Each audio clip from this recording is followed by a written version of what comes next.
Welcome to the anime territory. I'm your host this week, Johnny Ruhal.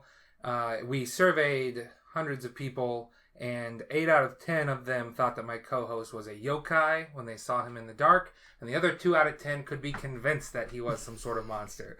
I am, of course, referring to my best friend, Benjamin Shaving. All right, that's good. I didn't know we were going with that. So this week we're talking about the anime The Tatami Galaxy, which is not one that either of us had seen all of before. I had seen the first 2 episodes years ago, and a friend of ours has been telling me to watch it since then. So, Ben, what do you think of the Tatami Galaxy? I think it is very good. Yes. It's very fast. It's probably its downside. It's a mile a minute text, but at least they let you know that up front. And the text that they give you, or the subtitles that they give you up front are ones that are repeated in other episodes. So if you miss it, it's like, okay, that's fine because you already know basically. You get it makes it pretty. You get caught up. You get used to it. Mm-hmm. Yeah, as you go, you can either read faster or you get the general sense of what's happening because you've already seen it before. Yes. We should note this is Masaki Yuasa, and this is the 3rd Masaki Yuasa thing we've covered. Because Ping Pong and Ride Your Wave are also directed by him. Correct. So this is probably our 3rd. We said Tatami Galaxy, right? The Tatami Galaxy, yes. Okay. So yeah, it's very good. It's very fast. Has very interesting artwork. It's very good. It's just very solid though. I don't think it blows my mind. It doesn't elevate it up to like great to fantastic for me, but it is very good. Okay. I liked it.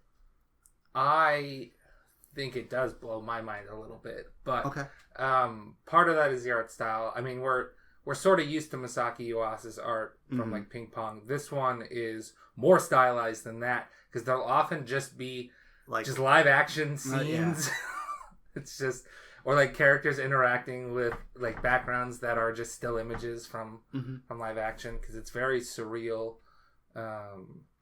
The only thing I'll say about that is I don't feel like we get that a whole lot throughout the series. It's more of that like the last couple episodes.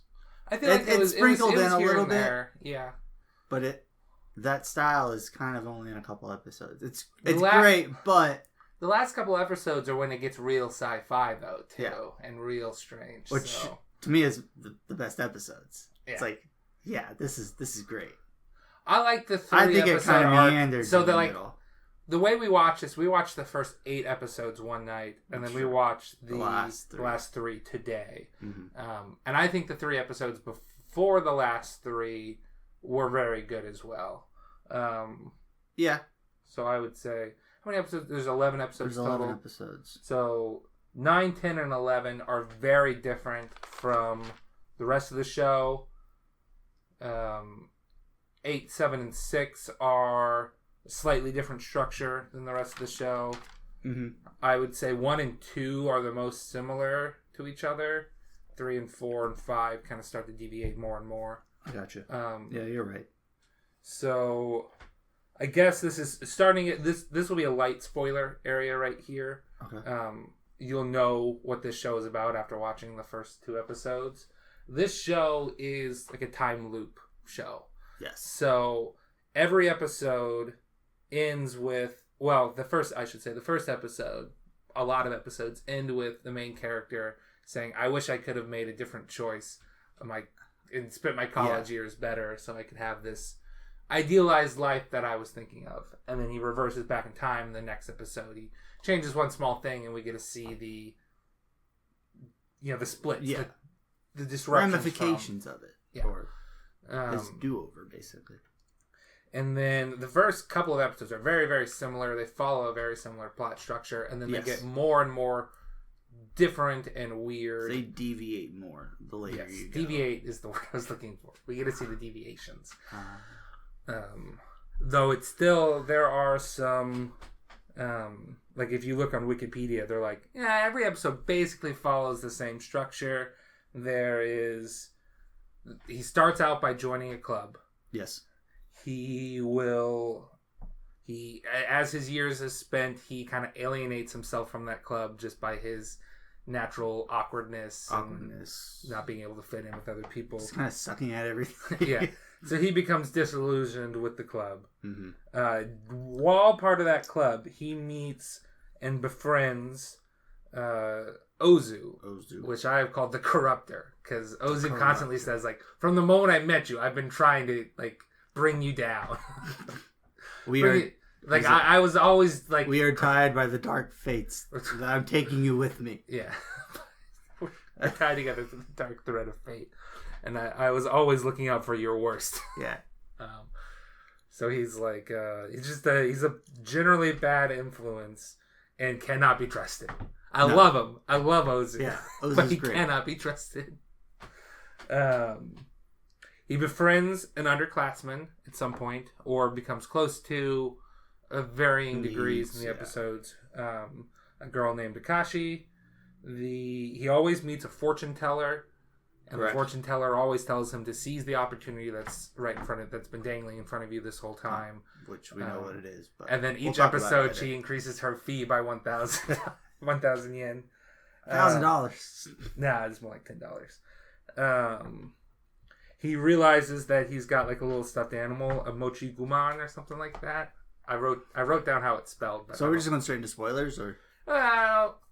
Well, just saying that.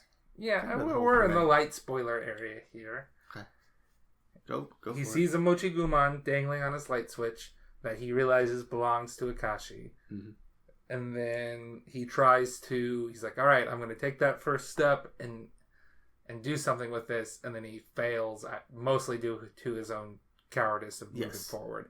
And then he bemoans his life and wishes to do it over. Yeah. So that's the basic plot structure of each episode. And those parts become smaller and smaller parts of the episode. Yeah.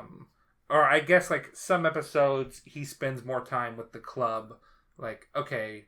Yeah. The first episode, he didn't really spend a lot of time with the tennis club stuff, but it wasn't really important. Yeah. Whereas, like, when he's in the secret society, that he spent a lot of time with him in the secret society. So, yeah, all those plot lines kind of vary in their importance. Yeah. By episode. And there are characters that are not very one of the characters who shows up towards the later episodes is like, he's billed as one of the main side characters, and he's in like 3 episodes. That would be Aijima. Okay. Yeah. He was in the 2nd episode because he is the director's assistant. He's barely in the 2nd episode. Oh, really? But I clocked him. Okay. How fast was he going? 13 miles per hour. Oh, that's not very fast. Yeah. So like, characters will kind of wax and wane in importance as the episodes go on. So some characters get stronger highlight, and then like our main 2 are pretty much in every episode, which would be the main character who has no name, correct, and Ozu are pretty much in every episode. We're going to call him Senpai. Okay. Yeah, because that's what Akashi refers to him as. So, and nobody else really calls him by name. It's true. Okay, so you want to give your impressions? Oh yeah, my impressions are, I think this is the masterpiece. I don't think I can give this lower than a 10. Oh really? Yeah, I think this is. It's not like in my favorites, but like the lowest I could give this anime is a 9, and I would still feel a little bad about that. So I feel like it is weird and strange, and then maybe I'm just attracted to weird and strange, but they really lean into the weird and strange and the art side of this. So okay, yeah, so I wouldn't go that high. Okay, well, that's why if we were both just here agreeing with each other, it wouldn't make for a very interesting podcast. Some would argue it doesn't either. Well, yeah, I was about to say that too. Ha! Beat you to it. Okay, so do you want to talk? I don't know how to talk about this. Do we do an episode by episode synopsis? Let's go for it. I wrote a bunch of notes. Okay, sure. So the first episode, I might have wrote these out of order. Because I might have like taken notes and then went back to the plot. Later, I've just been writing the plot. Okay. But I think this starts with the main dude, Senpai, meets the god of matchmaking, and the god of matchmaking tells him that he is choosing either him or his friend Ozu to match with Akashi. Akashi decides that he wants to be with... No, Senpai decides he wants to be with Akashi, and then the matchmaker's like, go for it then. And then he goes for it, chickens out. Him and Ozu end up falling off the bridge, and he goes back in time. Yep. Then I think we jump back to like his first club that he joined, or is that after?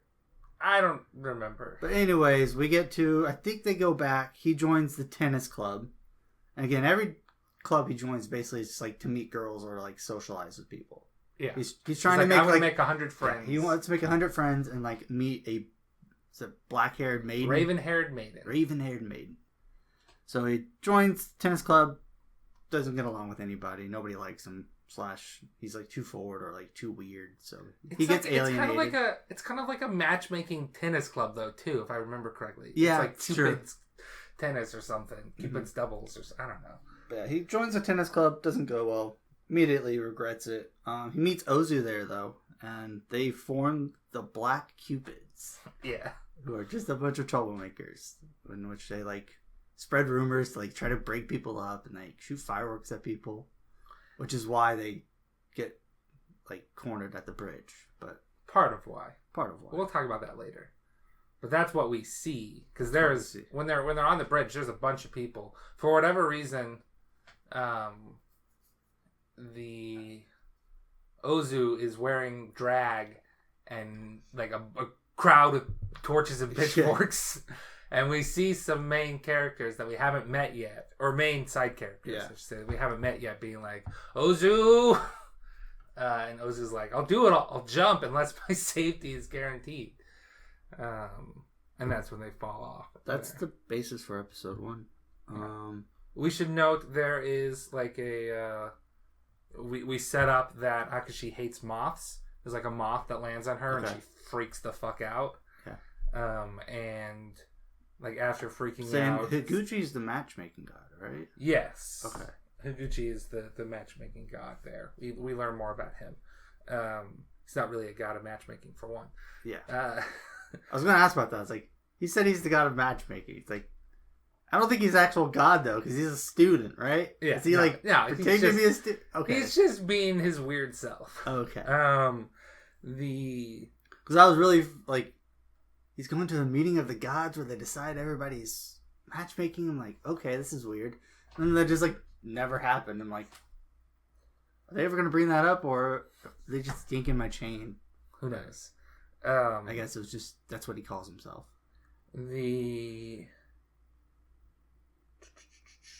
I wanted to say something else. Oh, back to Akashi. So, we learn that she has, like, a set of 5 little stuffed animals, but she's missing one. And they she uses them to calm down from the moth or whatever. Yeah. And then our main character Senpai always finds one because that's like that. I've talked that he's got one of those things hanging in his room or whatever from a pull cord. Mm-hmm. And it's the 5th one, the last one that he keeps meaning to return to her, but never. Again, it kind of comes up more later, but like it's basically fate that he keeps finding it. Yes, because it happens every episode. Yeah, except for maybe 1. I don't remember. I would say it doesn't happen in 10, and it doesn't happen in 9, but it's given to him in 9. Because I think in 1, Ozu finds it. Yeah, 9 is when Ozu finds it, because that's the Secret Society episode. Okay, but I feel like Ozu might give it to him at that point. I don't really remember. I took a nap since we watched these episodes because I was so tired. And I forget everything, so yes. Okay. That was episode 1. So that was episode 1. Episode 2. This time he joins the movie club. Or movie making club. Yeah, movie making club. It's run by Van Wilder. Jogasaki.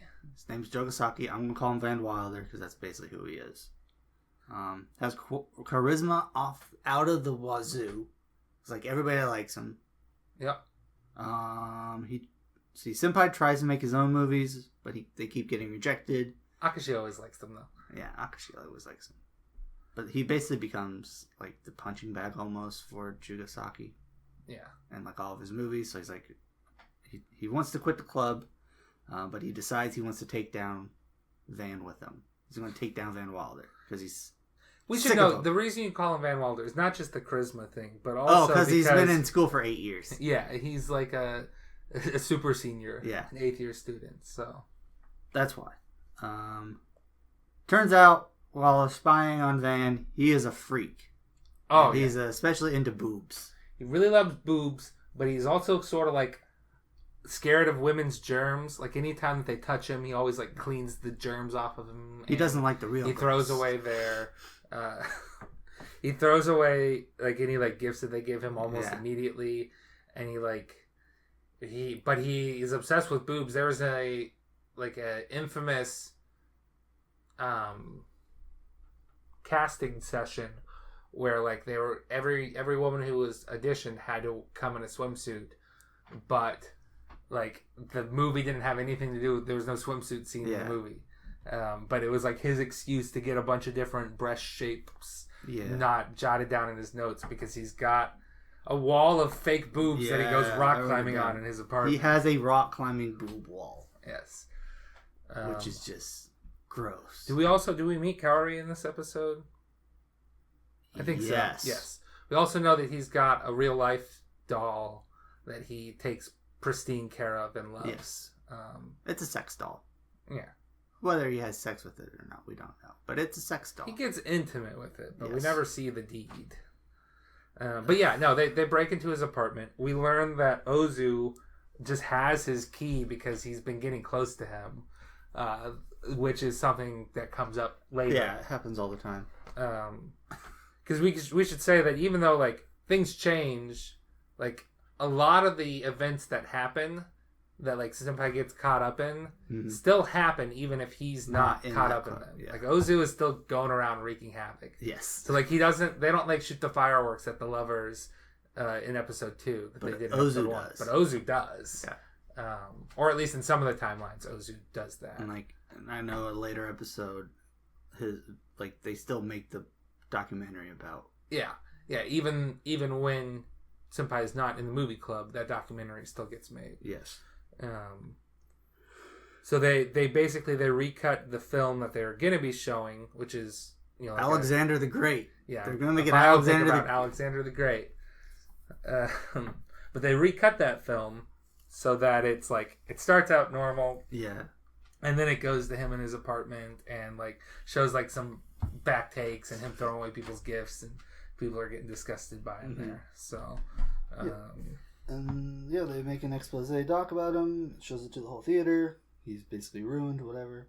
Akashi does not like this one though. No, she likes his other ones. Yeah, and the episode ends with him watching the movie that he put aside to make the expose documentary, which was a movie about true love that transcends gender and race and all that, and it's him and kissing. It ends with him and Ozu kissing is how he has. Yeah. And he watches that movie and goes, "God, I wish I could redo my college life." But yeah, I wrote down it has the same plot structure as the first episode, which we already talked about. Yeah, there's a lot of like scenes that are beat for beat. Mm-hmm. The moth scene, the fortune teller scene. We usually go over like notes we take after, but I just want to bring it up now because I didn't write a lot of extra ones. Ozu looks like Roger the Alien when he's dressed up as a lady. Yeah, I get it.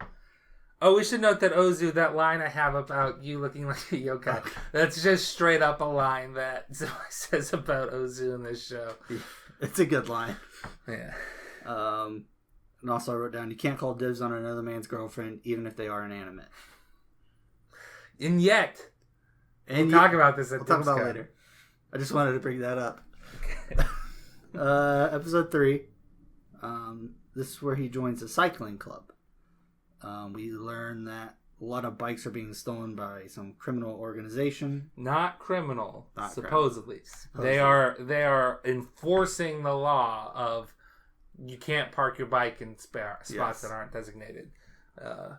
But there's some shady stuff going on with them. Shady organization. Yes. Sorry.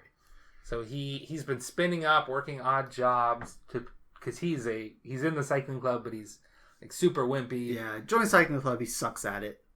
About to quit it. Then he like learns the science behind some of the cycling stuff. So he's like, I'm gonna beat him with science. So he spends all of his time working / building this super bike so that he can compete with the other athletes.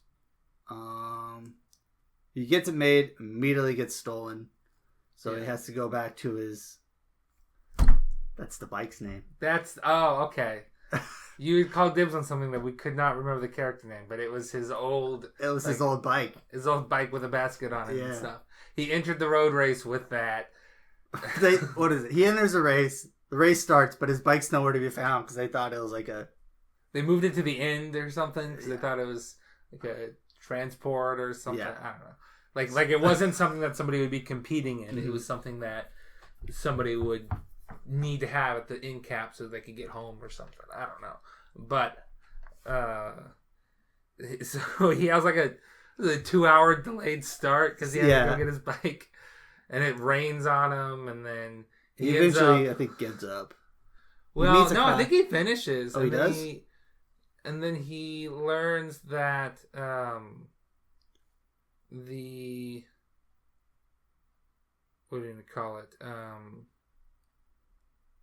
Because I thought he like gave up and then went to that ramen shop, and then it came up on the news. Well, like something came up on the news, and he rode all the way back. Like people were like impressed with how much energy he wasted because he ran that whole race and then ran it back on his shitty bicycle for no reason, basically. But this draws the attention of the Birdman Group. The Birdman Group. Which is like a club that's trying to enter a Birdman competition where it's like you build some sort of flying thing and then you crash it into the lake to see how far you can get. And they're like, you're perfect. You're so frail as is. Yeah. Don't change. And he's like, okay. And then Akashi is in this group. She's the lead engineer. And he's like, well, I want to bulk up a little bit. I want to impress, because a lot of these are like you pedal to go. And he's like, by pedaling, if they're counting on me, the least I can do is get a little bit better. So he bulks up, he shows back up, and they're like, God damn it. We told you not to do anything. This doesn't pedal. This is designed for like an exact weight. Otherwise, it's not going to work properly. And then the Birdman Group tries to steal the plane. No. Not the Birdman Group. The bike. The bike people try to steal the plane. He catches them in the middle of it. It's Ozu's leading the group.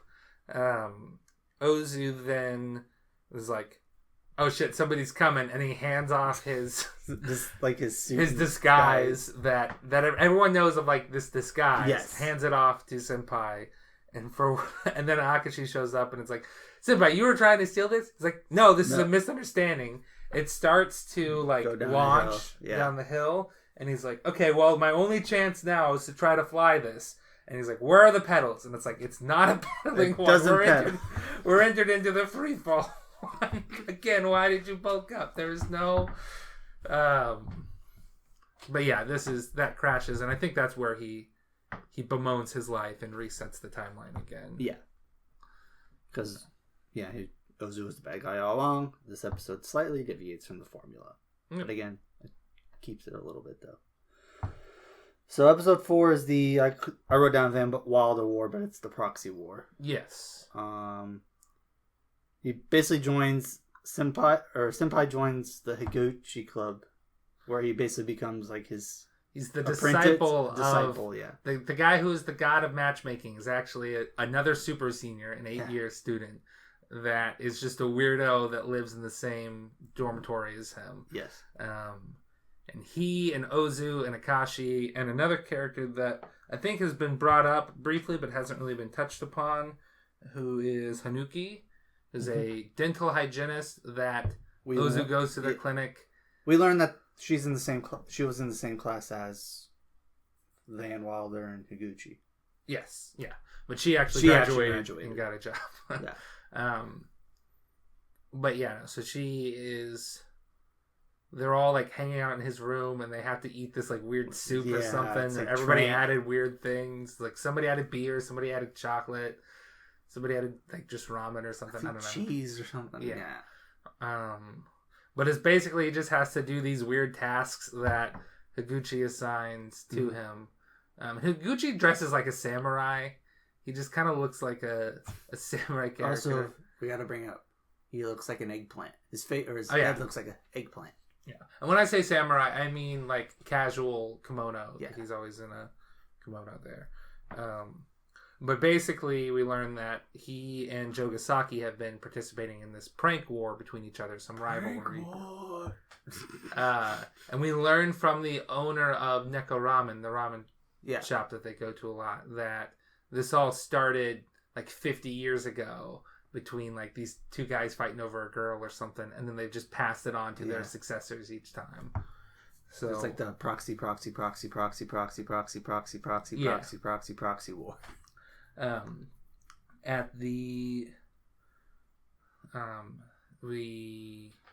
then we learn that Ozu is playing both sides. Yes, he's playing both sides. He was also on Jogasaki's, and then they finished the war by rock paper scissors, and then they pass it on to Ozu and Senpai to be the next successors. Mm-hmm. Did I miss anything with that episode? Just the main task of Senpai having to try to find this specific sponge. Oh yeah, he's got to find this. It's not really important, but I thought it was kind of funny just trying to find this very specific sponge, like made of like tortoise shell or something. Yeah, it's such a good sponge that the dishwater or the soap companies have been kind of running it into extinction and like blocking its creation because it would ruin them. But and that's when he meets Akashi, though, because like Akashi joins him and they actually find it. Yeah. Well, Akashi has been, for whatever reason, like because this is like that's true in his second year or whatever. So Akashi has somehow also become his disciple. Mm-hmm. But this is where we get the main Senpai and Akashi hanging out part is when they're looking for the brush. Yeah, because Senpai's doing it and like he's not getting any info, and then Akashi joins him and like they actually find it. Yeah, and they're like, it's gonna cost this much, and he's just like, nope. And then he finds a bag of money in his room, which I don't know if he like buys the brush in there, but he. Is that the money that I think it is? Yeah, that's the money. That I just caught that. Yeah. That'll come up later. Interesting. 8.5. Yeah, there's a couple of other things that I noted. Like, okay, that's something. There's like 3 things that I've noted. Okay. One is the obvious one that I think you've also noted. Yeah. One is he'll like a lot of times he'll get this like cake thing from somebody. I think Ozu actually most of the time gives him the cake. And there is an episode where he's like, somebody ate up a lot of the cake that I had saved. Okay, yeah. So that'll come into play later too. I do not remember which episode, which is why I'm saying it now. Mm-hmm. Yeah, I definitely did not write that down. But yeah, that's basically that episode 4. It's there's a lot more Higuchi in this. Mm-hmm. There is more Hanuki in this, I think, too, because she's one of his disciples. She's more, I think, coming up though. Yeah, she's like 6 or 8. Yeah, well, yeah, she's real big in 6. Just that again, it ends with Senpai and Ozu being chosen to be their replacements for this proxy war, and Senpai's just like, no, I don't want this. I'm done. I want to go back, and then he goes back. But I think we start to see that there's sort of a thing between Higuchi and Hanuki at this point, because like Higuchi is like, I'm gonna go traveling now. Like I didn't really get that kind of towards the end until the end. Okay, because he's like, I'm gonna go traveling now, and then he like sort of half offers to have Hanuki join him. And she's like, what? No, not going to do that. But, so yeah, that was episode 4. Episode 5, Senpai joins the softball cult. Oh, yes. He joins a team. It's like a leisure softball team, but it turns it's out actually it's like a multi-level marketing scheme. Yeah. Pyramid One of those health club Ponzi's pyramid schemes. You have to buy supplements and natural honey. The big thing was jelly. Yeah, it's royal jelly. Yeah. But he gets a glimpse at one of the games or whatever of a raven-haired beauty that fits his his dreams or whatever. So he's like, well, I got to keep going because she's like the daughter of the owner, and they're like, yeah, she only shows up like once or twice a year. The only time you really see her is at like this big banquet. Yeah, and you have to be a VIP and reach a certain level. So he's just like, well, I guess I got to become a VIP now. So like he buys all the products himself, and he works a lot of odd jobs to pay them off, and because like nobody's buying this stuff from him. Yeah. And he like gets sick using it because his diet is almost exactly that, and people are like, well, it didn't work because you need to have these as well to supplement. I bet that's why it didn't like. It's a health scheme, whatever. But he gets to go to the summit. There is like they're crazy. Yeah, they're crazy. They're going to take an airship. Noah's Zeppelin is what I call it. Noah's Zeppelin. They're going to get two of each animal, and 2 humans are going to go on this airship. Which it's like, first of all, they said world's going to end in 2012. It's 2021, so they were wrong. Well, they were wrong. Okay, but this came out a while ago. True. But anyways, it's like, all right, so we're going to just Noah arc this. We're going to put 2 of every animal in there in an airship. Yeah. To where I don't know what the weight capacity is for Zeppelins, but I feel like it's not gonna be weird to get 2 of every animal. And then it's just like, you're only gonna bring 2 humans. Why not forget the animals and put the humans in there? But it's just like, whatever. You guys are crazy anyways. It's not gonna work. Yeah. Its rationale is just crazy. At this point, does the he like is put into like some training, and then it's like you're supposed to like bare your soul, and people just start like yelling out dark secrets about themselves, and he's like, no, it was more like they're all like yelling at each other, like revealing secrets about other people, and then one guy's just like, I hate myself, and that guy's like, he gets it, and then they all start crying. Yeah, but Senpai doesn't reveal anything. Everyone is like, reach this state or whatever, and the trainer is like, "Don't worry, I'm gonna need to talk to you. Come to my room later." Like, you're not getting the point of this exercise. But he's like, "Fuck this! I'm out of here." Tries to escape. The same time that like some confusion is going on because the airship is flying off. It was stolen. Yeah. He meets Ozu in the woods. Yep. And they're like, let's try to dodge these people. Well, Ozu stole the Zeppelin. I'm pretty sure they revealed that. Yeah. They reveal that later. I don't know if they revealed that this episode. I think they did. But Ozu is definitely the cause of this. Yes. I think that's made clear. That he's the cause of this chaos. They get some help from the owner of the Neko Ramen shop. Mm-hmm. Ozu puts on drag, which is the same outfit that he had in episode 1. Mm-hmm. And they like stow away like in a boat going downriver. I don't remember how this episode ends. Senpai goes back to his room. We see that weird guy. Oh yes, there's a weird like bearded man that comes like through his window, and he's like, nope. Pushes him back. Shuts the like window, barricades it with boxes of the and product. Then I'm pretty sure he's just like, I wish I could go back. Yeah. And that was it. That was episode 5. So now we're on the trilogy. The trilogy. So we start with episode 6. He's in the English Conversation Club. He's in 3 clubs. He specifically says that he joins 3 clubs. We focus on the English Conversation one in this episode. We focus on the next one in the next episode, and the third one in the third episode. But he is in all 3 of these clubs concurrently. Okay. So, give me just a sec. I gotta remember what club he was in on the last one. I remember. I mean, it's not that important, like I said, because we focus, but... But this one we focus on him being in the English Conversation Club, where they just basically learn English and English conversations. This is where Hanuki, did I write that wrong? Yeah, I don't know how it's pronounced, but Hanuki, the dental assistant. Dental assistant. I'm going to say Hanuki.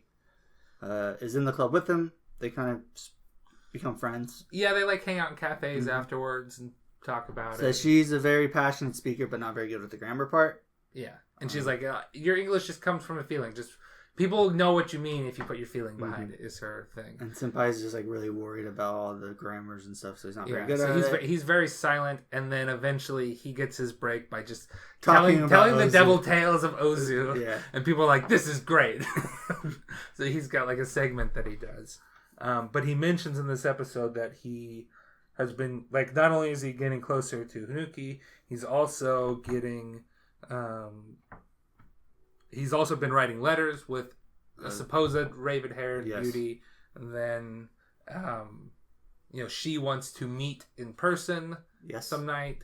And basically gives him an ultimatum, like, I'm going to stop writing you unless we meet in person, sort of thing. And then there's also, he's been taking care of Kaori, the real life doll that Jogasaki has. And he's like, and she's getting taken away tonight. So he's like, I got these 3 beautiful women in my life. Yeah. Women. It's all about him deciding which one he wants. Yes. So he... Hanuki says she never goes drinking unless it's with somebody close to her. She said she gets weird, basically because she like gets weird, I guess. Yeah, she gets weird. I don't know if she says that outright, but that is why. It's because she gets weird when she's drunk. So she's like, I'm going to contain myself. I need to be around people I trust when I drink because I'm going to be weird. Yeah. But she's always been like a passionate English speaker, and she's been kind of flat the last couple of days, so something's up. Yeah, she's having man problems. Yeah, so she's got this sort of on and off again boyfriend, and she's also getting hit on by the dentist that she works for, or like invited out to go drinking with this dentist that she works for, but even though that dentist has a wife and kids. Yeah. And she's like, what an asshole. But eventually we reach a singular night where Senpai is presented with 3 choices. This is the night that Kaori is going to be taken away. This is the night that the ultimatum is for his letter writing friend to meet. Otherwise, she's going to stop interacting with him. And Hanuki asks him to go drinking with him. And like he knows that she's been down in the dumps, so he's like, I can't let Hanuki go into the arms of this dentist guy. So he goes to find her, but she's not drinking with the dentist guy. She's drinking with Jogasaki. Yeah. And they're both just like, what the hell are you doing here? What are you doing here? And then for whatever reason, they decide to enter in a drinking contest, and Senpai barely wins. Yes. And Hanuki has been like basically going shot for shot with them this whole time. And she's like, good job. Let's keep going drinking. You've won the right to go keep going drinking with me. And then eventually they get back to her apartment, and she is like licking his face and giving him like a gum massage, which is something she does as a dental assistant or whatever. And this is where we meet Johnny. Yeah, and Senpai is like, I'm gonna go to the bathroom, hold up in here, and he has a conversation with Johnny, which is a little cowboy manifestation of his libido. His libido. His little Johnny. And he's like, I gotta choose between these 3 women. And Johnny's like, isn't it obvious? This is our one chance. She's right there. You've kept me locked up all these years. Let me go. This is my one chance. I'm desperate. Please. And he's just like, no, it wouldn't be right because I don't feel like passionately in love with her, so I don't want to. And like she's also like drunk, so yeah, like I don't want to be that guy who takes advantage of her. Which, props. But then just like, come on, please. After like several hours in the bathroom, he's like, like, okay, I will do this. Yeah. He goes out there because like maybe she's willing, like so. Supposedly, she's willing in his head. But he goes out, and Ozu is there, and Ozu is like, oh no, like, she when she was pounding on the door earlier for you to open up, she needed to throw up. She's down in the convenience store bathroom throwing up a bunch. So he's like, oh, great. But I guess we should also say that he has, like, hesitations as to which girl to choose, because Hanuki is, like, way weirder than he thought she was going to be when she's drinking. It's just a little much for him.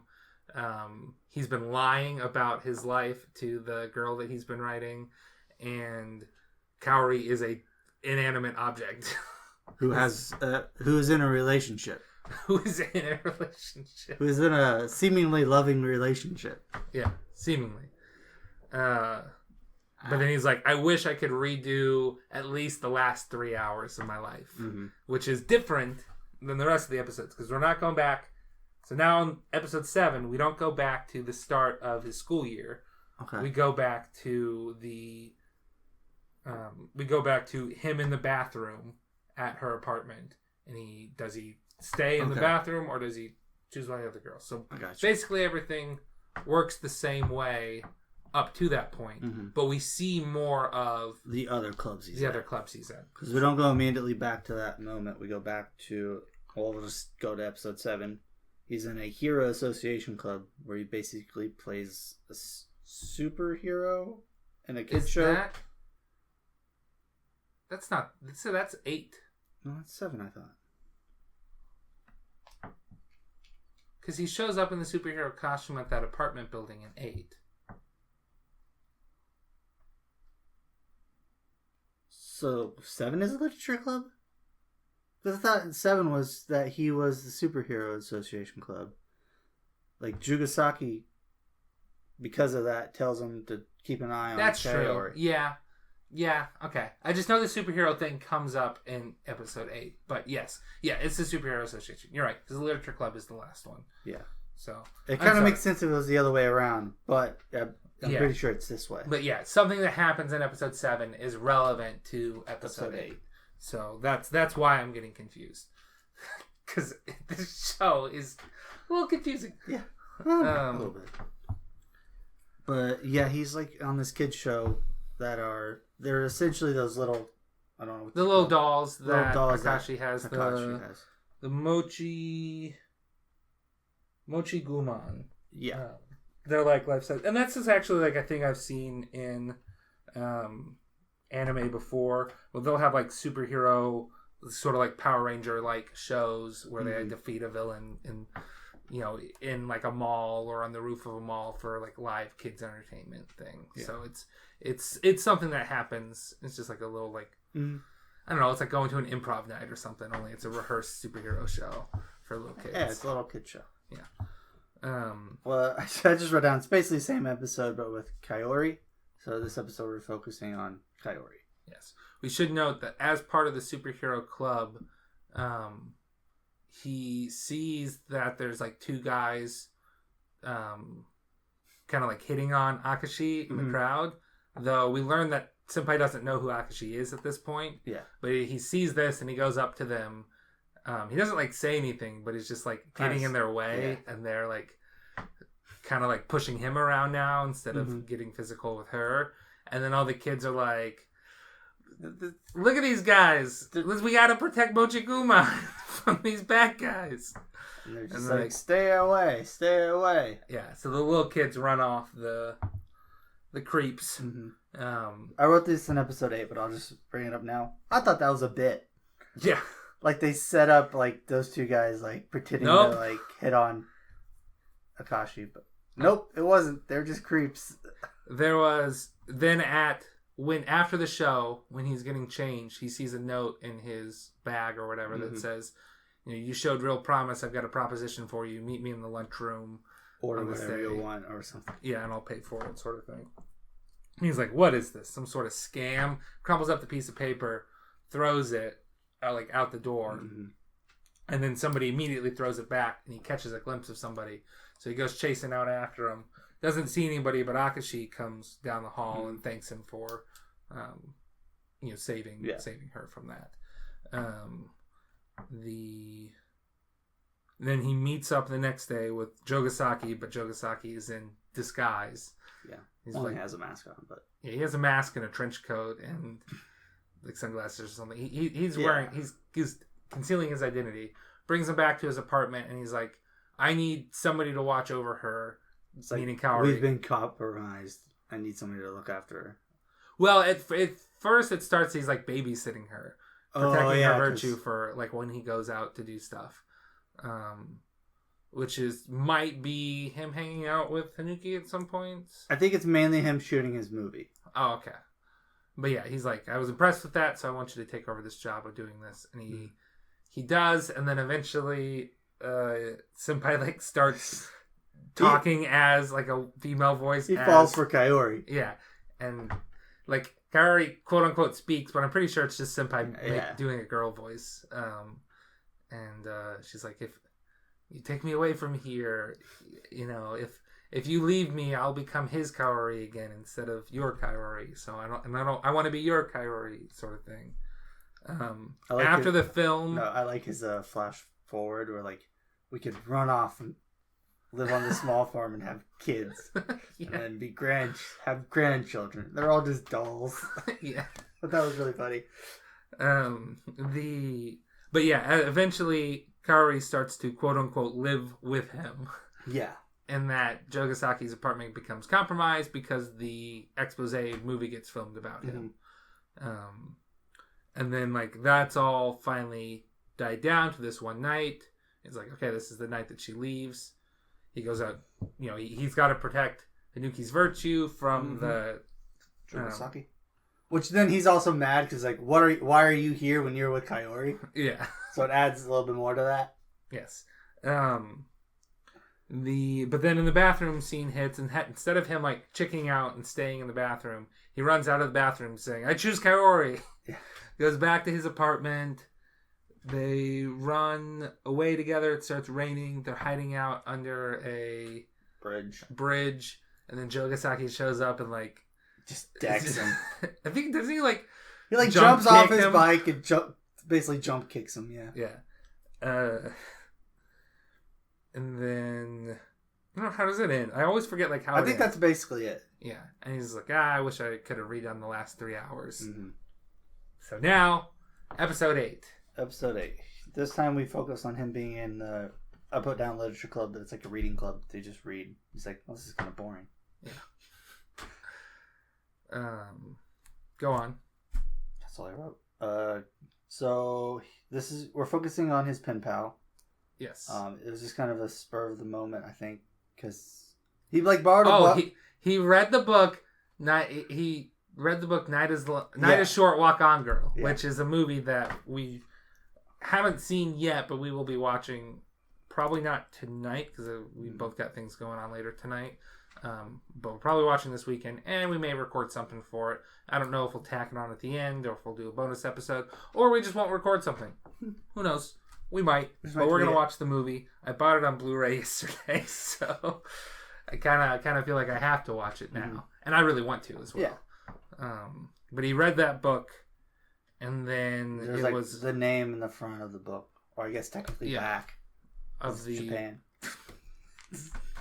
Of the previous owner and their address, and he's like, he takes a long time. He's like, but he finally works up the confidence to craft the letter. He buys like fancy stationery, so that he'd come off as less of a creep. Sends a letter to a complete stranger, and they correspond throughout the next 2 years. And then like, this girl's like the girl of his dreams, likes everything he likes, everything, and he's also like lying about what he does. Yeah, he's like, I'm an athlete. I'm rich. That type of stuff. Yeah.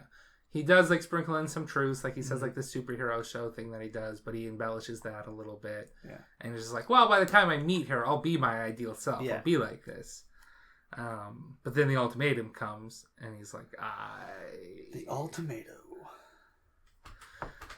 Is that a Community reference? Yeah. Okay.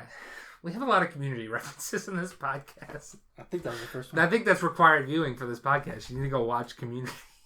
I think every time we bring up ultimatum, I say ultimatum. Yeah. Because it's funny. Okay. Anyways, so we get the same events. Eventually, the pen pal wants to meet up. Everything happens, and he's just like, I'm going to meet her. Yeah. He runs out of the bathroom.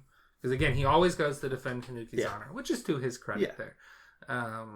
And then he runs out of the bathroom, and he's like, I'm going to go choose... I can't even remember what name. Keiko. Keiko. He's like, I'm going to go meet her. She's not at the meeting place because it's too late for that. Mm-hmm. So he goes to the apartment building, which we should note, he tried to wander over to the apartment building once wearing the superhero costume, and like Akashi was there. And he's like, what are you doing here? And he's like, nothing. Then he left. So he's like spying on the apartment, and he sees a yokai walk out of it. He gives that description of Ozu again. And it's like, of course, it's Ozu. He's been playing me for a fool this whole time. Yeah. But then Akashi is sitting there and she's like, oh, I thought you might show up. I was helping him write these letters because he grew bored with it pretty quickly. Yeah. But like he created the character to meet your exact specifications. And she's like, I wanted to apologize for that.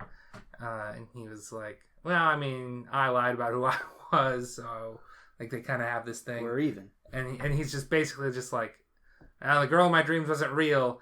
And I don't know if he breaks the fourth wall exactly, but he basically just says, and no, that doesn't mean Akashi's the girl of my dreams. Don't get that out of your head. And it's like, damn you! Damn you! Just talk to her. Come on. I want more interactions between you two. But yeah, that's it. It's episode 8. Those are the first ones that we watched. That was our first night of watching these. And now we've got... Episode 9, The Lucky Cat Secret Society. Yep.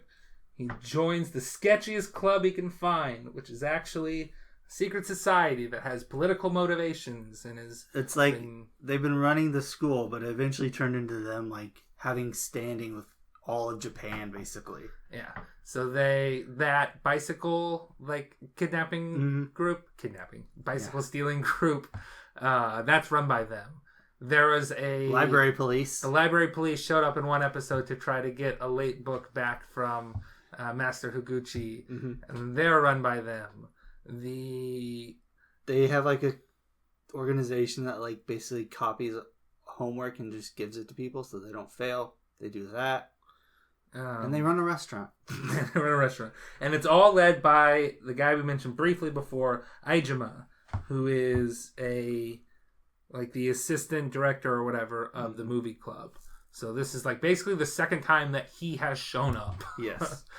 I guess third, because he's in the first episode briefly. Okay. In the crowd scene. When a whole bunch of people are chasing after Ozu. And we learn in here that we see a lot of the stuff that Ozu does and the other things, and they're like, oh, those things are all still canon. The fireworks going off. Basically, Senpai's been having rotten luck in this organization because his first task is library police, and they get the book back from Higuchi, who just keeps dodging him with Ozu's help. I was called the greatest failure of the library police because it took me 2 years to try to get this book, and I still didn't get it. So they're like, okay, well now you're on this team where you're writing the reports and delivering them to people. And he's like, I got pretty good at delivering those. I had a whole bunch of them. I needed to prove myself though, so I like took on a bunch of different jobs. So I had a whole like truck full of stuff, and then the fireworks scene happens, and the trucks go all burned up. And it's like, and 200 people failed because of that. So he's like, okay, now you're doing grunt work on the bicycle stealing people, and he sucks at that too because he's not strong. Yes.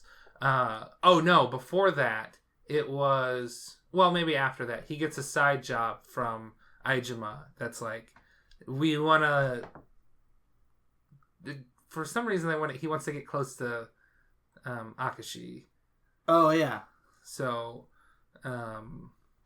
like, he's helping out... Or he's like... Being my wingman. Yeah. But he's like helping out with the movie club stuff, and... They try to get close to Akashi. I think it's more... I don't think it's like a romance driven for him at first. Okay. But for whatever reason, they need to. And then it turns out that he has like a heartfelt moment with her when she like explains that she's lost one of her. I always have to look at what these are called. The Mochi Guman. And he's like, all right, you're fucking out of here. Now you're doing grunt work on the bicycle club. And at this point, Ozu...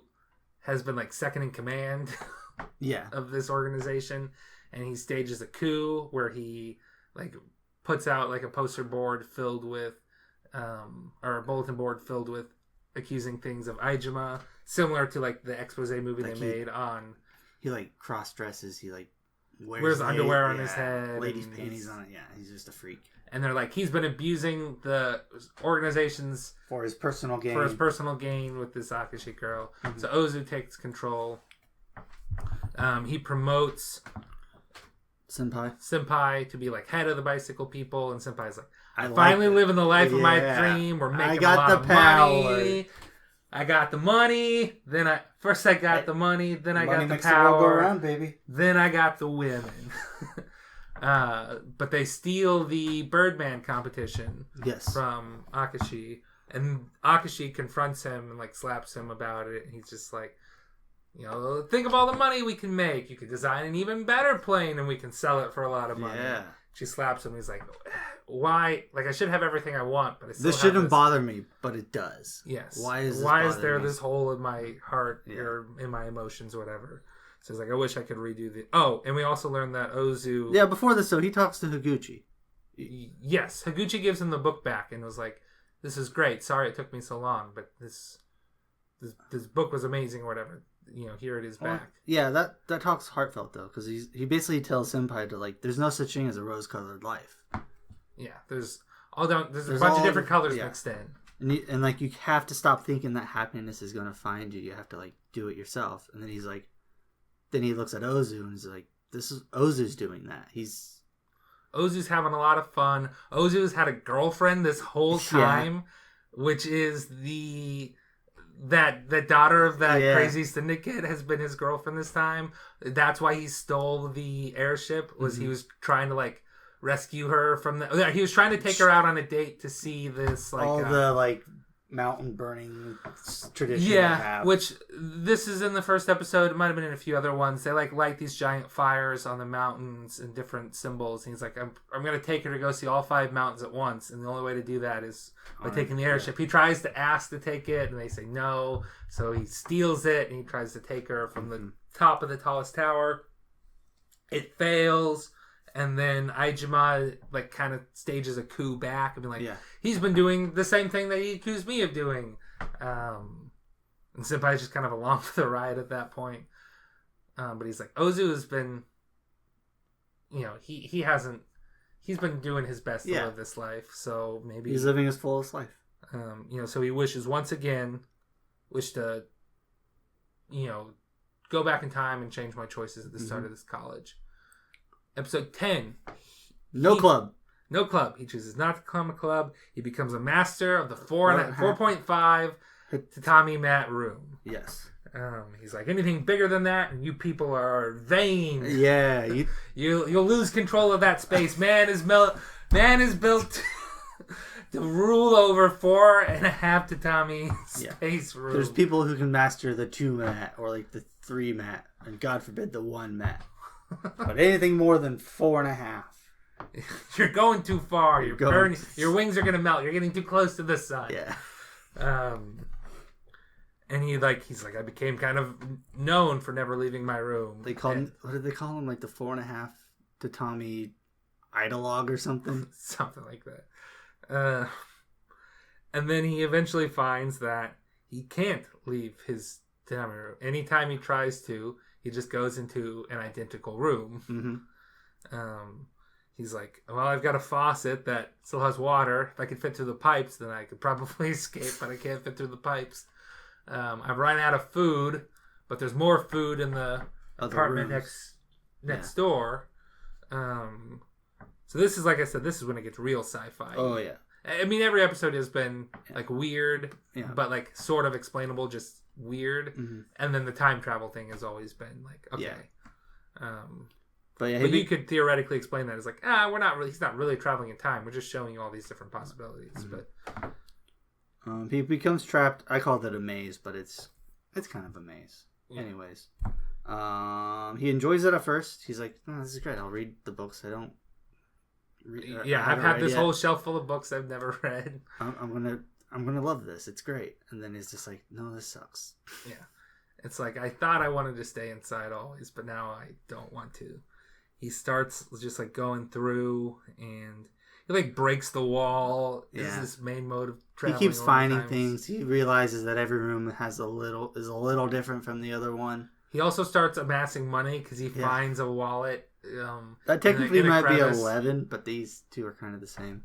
Yeah, but he like, I'm gonna start amassing dollar. Like there's $1,000 yen bill. I kept trying to say dollar. There's $1,000 yen bill that he finds in each room. So he's like he's filling a backpack full of money, which is a backpack that comes up later. But he figures out that all of these different rooms are... The reason that they're slightly different is these are the deviations that we were talking about before. Yes. These are the rooms of the people that he has been in. So eventually he leaves the backpack full of money behind because he's like, I'm never going to use this money. Yeah. And that's the money that shows up in the Proxy War episode. Yeah. There is the cake that gets eaten that we mentioned before. I don't know exactly which room that was, but he eats the cake from a lot of those rooms. He like walks in, there's like a smashed cake, and that's because he did it. Yeah, his other self did it. The scene where he saw like the weird man coming through his window, and then he boarded up the window. Yeah. That was this version of him seeing like there's another me in that room, and he tries to like reach out to him to like get help, and then obviously he gets freaked out, and that room gets barricaded, and he's like, well, I'm not going to bother that guy.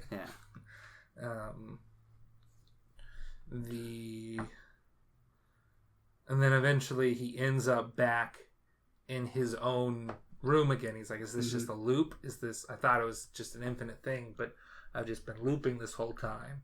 And then we get like an infinity shot of him looking through the holes that he's been making in the walls, and the dangling of the Mochiguman doll each time. And we get a flashback to the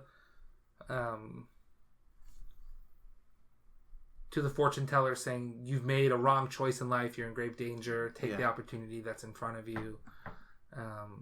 And then he flashes back to when he first meets Akashi, which I think was the Akashi scene that we got in the first episode. Yeah, that's with the book fair, basically. Yeah, he sees her volunteering at like a used book fair or whatever, and like glaring lasers at somebody who's trying to steal a book.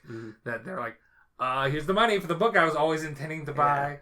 And like in the first episode, he's just like, props. Yeah. Mood. You get it, girl. You got that. In this episode, he asks her something about the Mochiguman or something. I don't remember. We just watched it.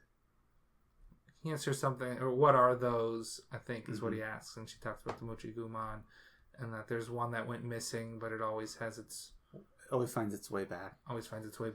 We should also note that when he is like lost in the infinite rooms, he just starts like observing things about all these people that he doesn't know.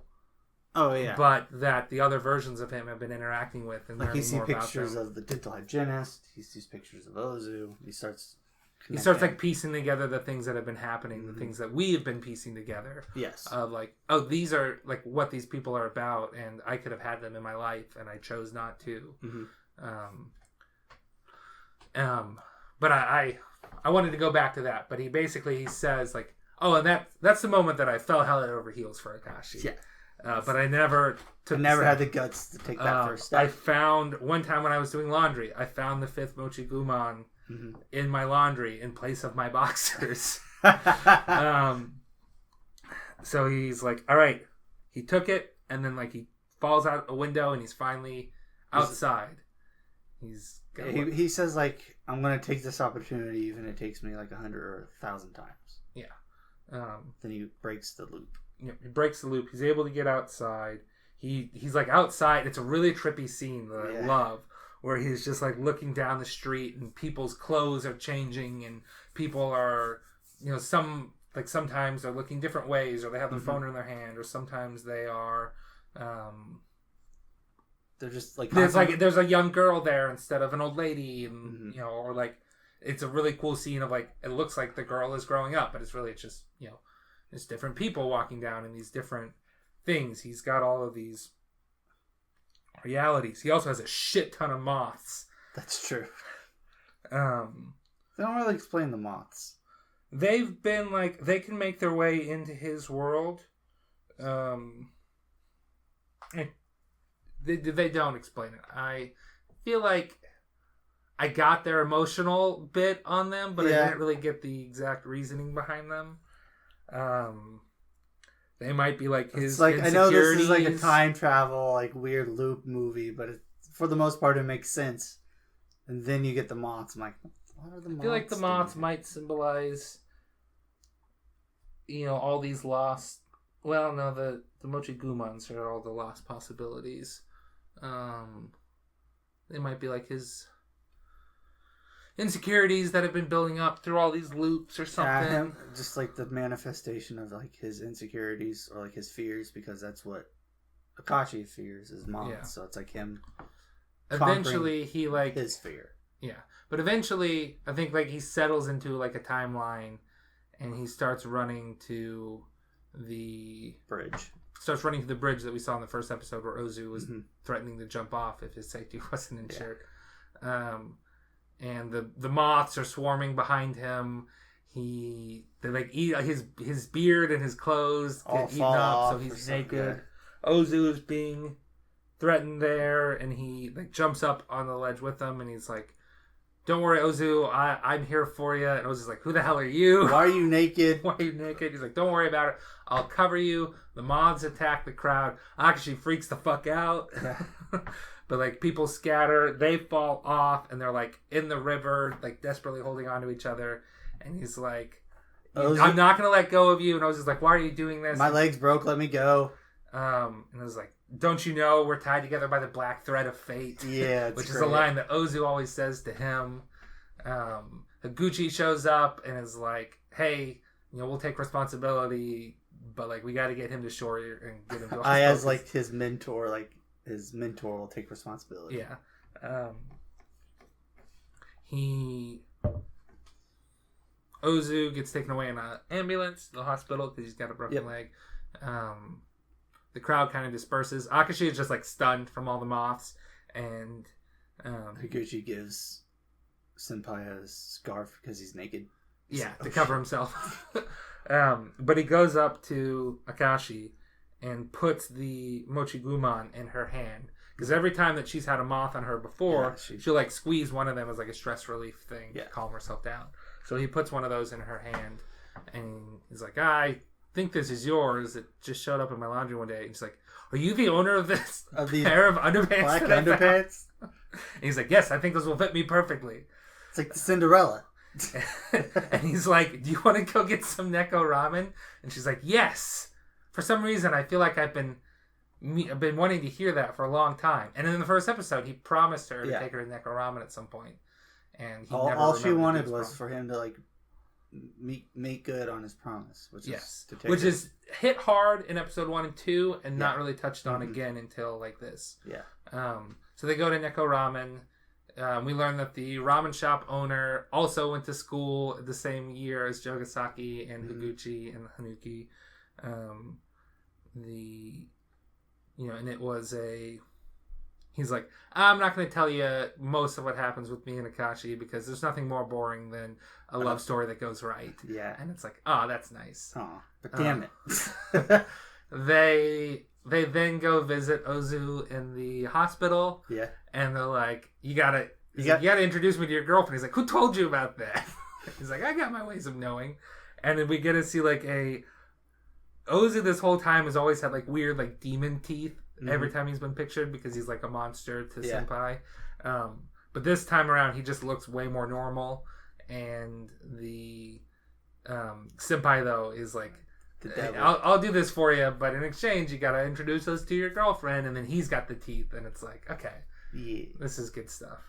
But I mean that's the Tatami Galaxy. The only thing you're missing is that Higuchi and the hygienist go on like. Oh yes, he tells Higuchi like, "Take her with you." And he's like, "Well, I was gonna like, no. Say, come with me. Invite, like, genuinely invite her."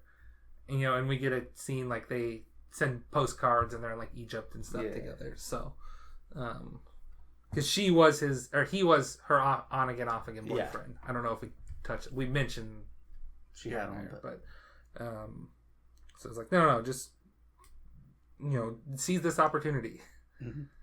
We got to mention there's going to be a sequel to this show. Yes, I was going to bring this up later, but there is going to be a sequel to this show, directed by, I forgot his name, Shingo Natsumi. I think I'm getting the name right. I think the you're director of Sunny Boy. So I am hype.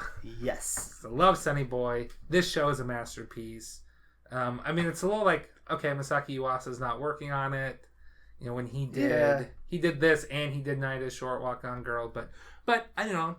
I trust Shingo Natsumi after Sunny Boy and after helping with Space Dandy. I think he can. Yeah, he's shown that he can do. He can do good work. So I think he can do this justice. So I am excited for that. We'll probably talk about it, if not fully cover it. Oh, we'll probably cover it when it comes out. I don't know when it's coming out, but yeah, it's something. I read a synopsis for it, like a paragraph synopsis, and it's like a time traveler shows up in his and Ozu's apartment, and they try to borrow his time machine or something. I don't know. Okay. It's weird. It was a weird paragraph that I read. But yeah, no, that should be good. I'm excited. Going over these episodes, I might bump this up to a 9. Okay. I thought there was a little more like filler in the middle, but there's less of that than I thought. Yeah, because I mean, like it goes. The first 6, like the first 2, they dropped the whole like repeating a lot of beats in the second episode, so they're a lot more like. So this is a note that I had. Do you remember in our discussion about Remake Our Life that I didn't want them to reset the year a lot because I didn't want to undo all like the character growth that we've got? This show resets the year all the time. It does, but it works. But they lean into it too. It's also that nobody remembers what happens.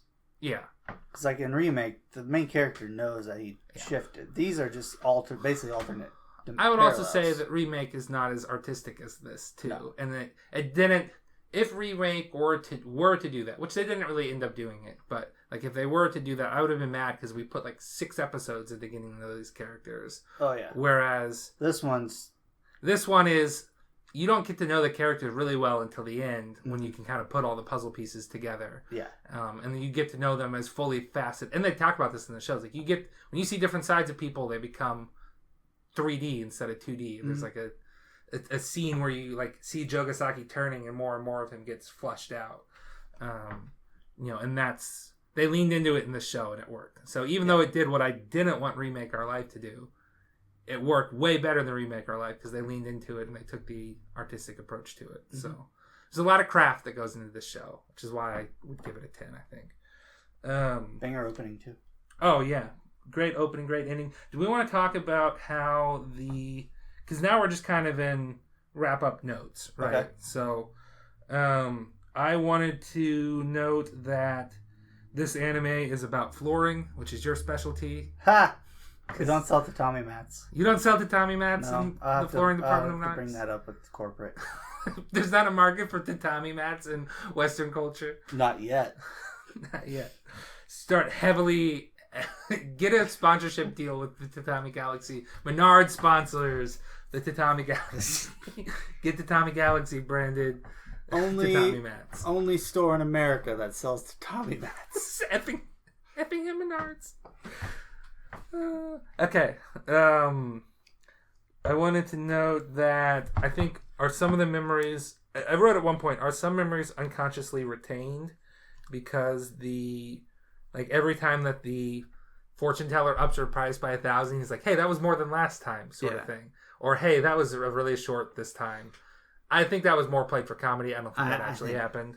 I think there's always that thread that every time they jump, they kind of unconsciously might remember some things. Yeah. But I think in this case, they're mainly playing it for laughs. Which I wrote a different note today that says, instead of that being are some memories unconsciously retained, because there's just like other things, well, that thread there and that thread there, and it's not that, it's that everything that happened in the other timeline still happened. It's just whether or not Senpai was there to see them. Correct. So like the movie that gets made still happens, the fireworks still happen, the cult event still happens with the airship, the bicycle gang still happens. Yeah. These things are all still... Just because Senpai's not there doesn't mean that these things... Which I think that's what I like about this show, is that nothing really changes, but there's enough to where it's like either interesting or it like adds to the plot or stuff like that. Because like you would think a lot of times a show, if they did this premise, it would be completely different every episode. Where this one, it's just small things here and there. Yeah. I also have a note here. They switched the opening and the ending of the last episode. Mm-hmm. And I thought, does that mean something? I was trying to think what that could mean. It's like, this is now the end of the beginning. It's the beginning of the end. Well, I was thinking that too when they play the beginning at the end. It's like, is this the beginning of the end? But I would say, no, I think it's more just the end of the beginning is what they're going for. You lost me. So, when they end the show with the beginning, I take that not as this is the beginning of the end. I take this as this is a new beginning. Gotcha. And this is the end of the beginning because we're done with this show. But these lives will keep happening. Things will keep going on. Could it be that like and this is the ending is like this? I'm going to say metaphor. That's probably not the right word for like his time jumping. So like because they started with it, that means he's done with it. And so like as soon as we hear the ending, we're done with that part. But see, that doesn't really work because this last episode he doesn't time jump. It's 10 and 11 are concurrent. Yeah. And we have the ending still at the end of episode 10. So we have the ending twice in a row. Yeah. So no, I think it's supposed to be, first of all, it's fun. It's interesting. Second of all, I like my take that it's a new beginning. The beginning playing at the end of the show means that these characters are entering into a new beginning. Okay. They're in a different part of their lives. They're moving forward from the 2-year time skip period. And it's the end of the beginning. The ending playing at the beginning symbolizes that, hey, this is the end of the beginning. So now you just keep saying end of the beginning and beginning of the end. It doesn't make no sense. It's a circle. Everything's a circle. It's a loop. But the loop is broken. You got a new beginning now. Okay. Let's go away from that. I don't have any other notes. Again, I mainly wrote down plot notes this time. I wrote down. I didn't want to miss anything. I wrote down we focus on different side characters more, like each iteration, each episode, which we kind of already touched on. They just get fleshed out more as we see more of them. So, like when I watched the first 2 episodes of this way back when, several years ago, I thought, okay, that the Jogasaki guy, now that he's been made, revealed for a fraud, like I'm not gonna like. I just thought of him as like a one-off character. Oh, and, no. I didn't realize how often he would come back up. So, which we kind of I've already given my rating. I want to give this a 10 out of 10. At the very least, a 9 out of 10. I got you. So I said 8. I think I'd raise it up to a 9 after discussing. Okay. It's not a 10 for me, though. Okay. I cannot change your opinion. Then it would no longer be your opinion. So, do we want to talk about Best Girl? Sure. Okay. I think it's obvious, but it's Akashi. Yeah. We can go on to All Aboard. I don't know why we switched to train All Aboard. It only makes sense in Rail Wars. It's supposed to be All Aboard on the ship because we're talking about ships. Yes. There's Didn't our say main all character. aboard on ships. Sort of. I feel like they say All Aboard in the middle of Yellow Submarine, the Beatles song, at some point, and that's what I keep going to. Okay. It's like, everyone get on the ship. I think of Polar Express. Well, yeah. They say it on trains, too. Anyways, we're talking about ships. Talking about ships. There's the obvious one. Best ship, I think we're both in agreement that it's our main character in Akashi. Yes, I think you're right. I want to give a props to Jogasaki and Kaori, though. Of course you do. I don't know. I just think it's kind of sweet. He treats her right. He does treat her right. But... and the main character is like, no, this is pure. People don't understand this. Yeah, this is pure. It's pure. And he loves that doll. And she loves him. Yeah. It's like, okay, whatever. I wanted to give a special note out to Higuchi and Hanuki because they're kind of like a weird, like, will they, won't they, on-off thing that I think has a nice, sweet ending too. Of like, No. Be I think the only issue with that one is you don't get quite as enough. You don't see a lot of it. Yeah, you don't get enough to warrant it being the ship of the Well, show. no, it's not the best ship of the show because it's not the focus of it. But I like that it's there and that, hey, stuff happens that we don't get to see. Like, even though, like, this is all about seeing Also, they went to school together. I'm sure there's 8 years of history there. Yeah. No, it's like I said, I think the message of the show is a lot of you see different sides of people, they become more and more fully formed. But there are things you don't see about people too, and that still affects their character and sees them move on. So, and then the only other great ship in this show is the Birdman. What? That's an airplane. Never mind.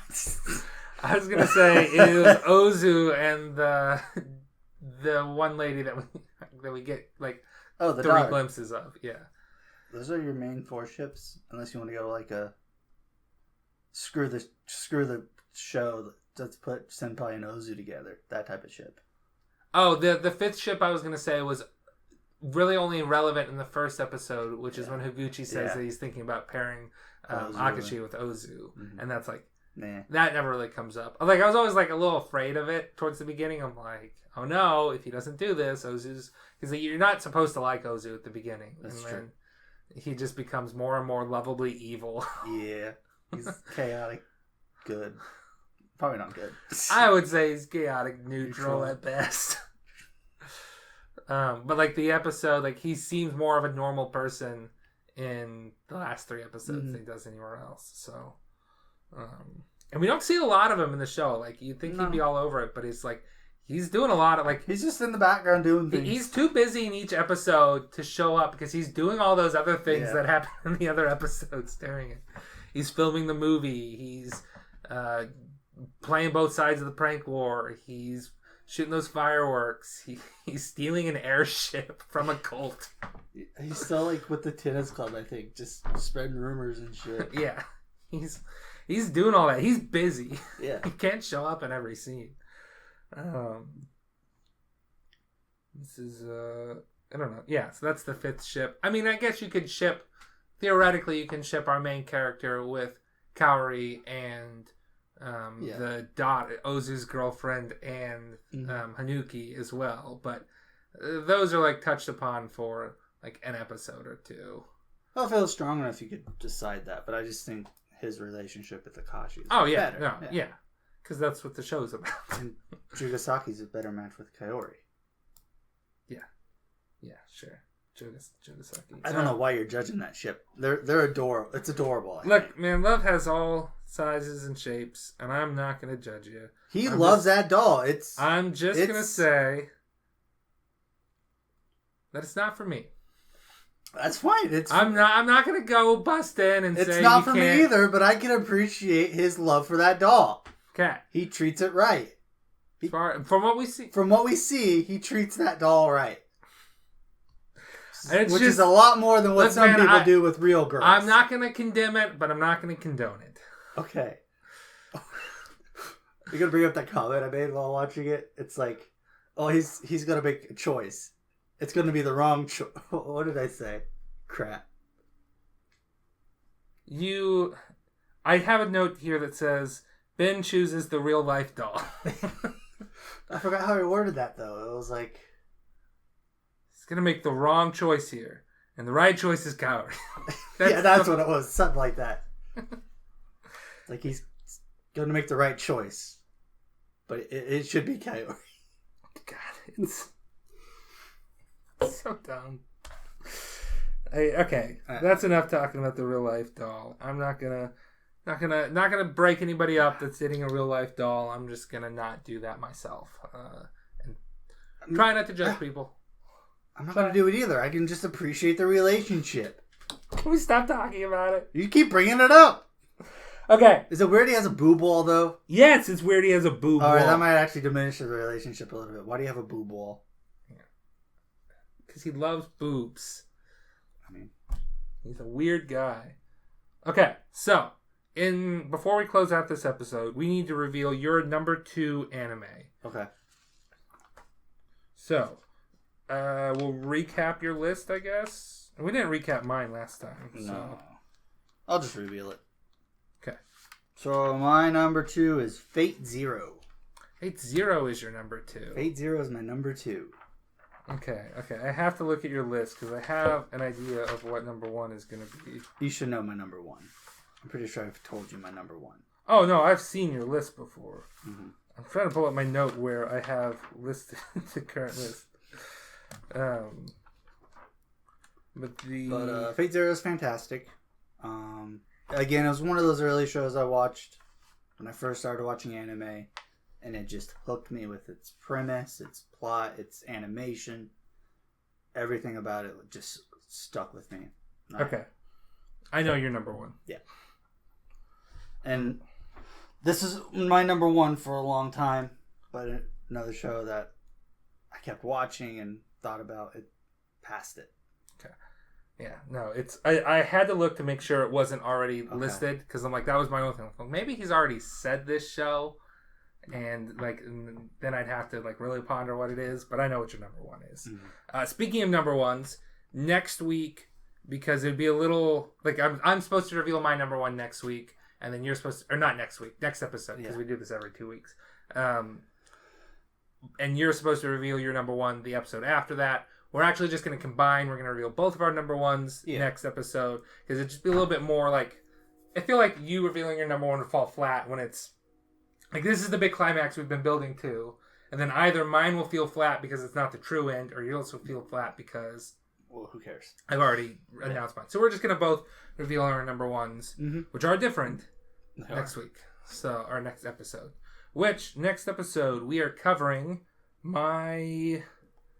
number 6 favorite anime, Fooly Cooly. It's only 6 episodes. It's got a killer soundtrack by The Pillows. So I'm excited to make you watch it finally. We'll talk about Fooly Cooly on the Fooly Cooly episode next week. If you're asking me what I know about it, not a lot. I think I might have seen 10 minutes of it. Okay.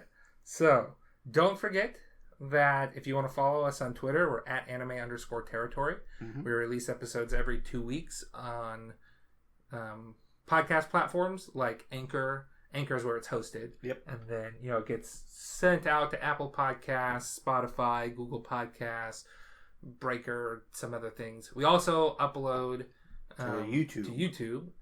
And we are Anime Territory in both of those locations, on podcast platforms and on YouTube. Yep. We stream sometimes, twitch.tv/DementedGoku. We haven't streamed in a little bit, but we're very close to finishing Chrono Trigger. I would say we have maybe 2 streams until we finish that, because we have side quests to do, and then final dungeon.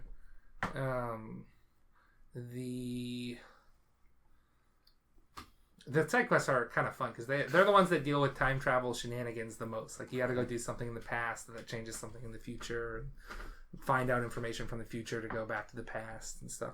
Anyway, we're close. We've been on a time travel, time dilation kick. Yeah. So so Fooly Cooly next episode. Mm-hmm. Watch us stream. We'll tweet out when we're streaming. We normally do it every other Saturday at 10 o'clock. So we stream kind of late. Let us know in the comments that we hardly ever check if you want us to cover something specific. We've already got things scheduled, but our schedules have changed before. Yep. Give us stream ideas for when we finish Chrono Trigger. If you want me to open up Digimon cards on pack, I know people love Pokemon card pack openings.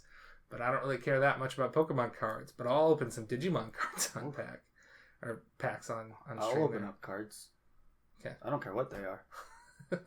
So, yeah. We'll look into maybe doing some stuff like that. We might do a fall anime stream. Yeah, we should probably do that sooner rather than later. Yeah, we'll probably do that before we do Chrono Trigger. There's been 2 shows I've been watching this fall. Episodes through now for the winter stuff. For the fall. And I haven't watched anything yet because of stuff. Yeah. But, yeah. And then I guess we'll close out by saying, God, I wish I could redo this podcast episode.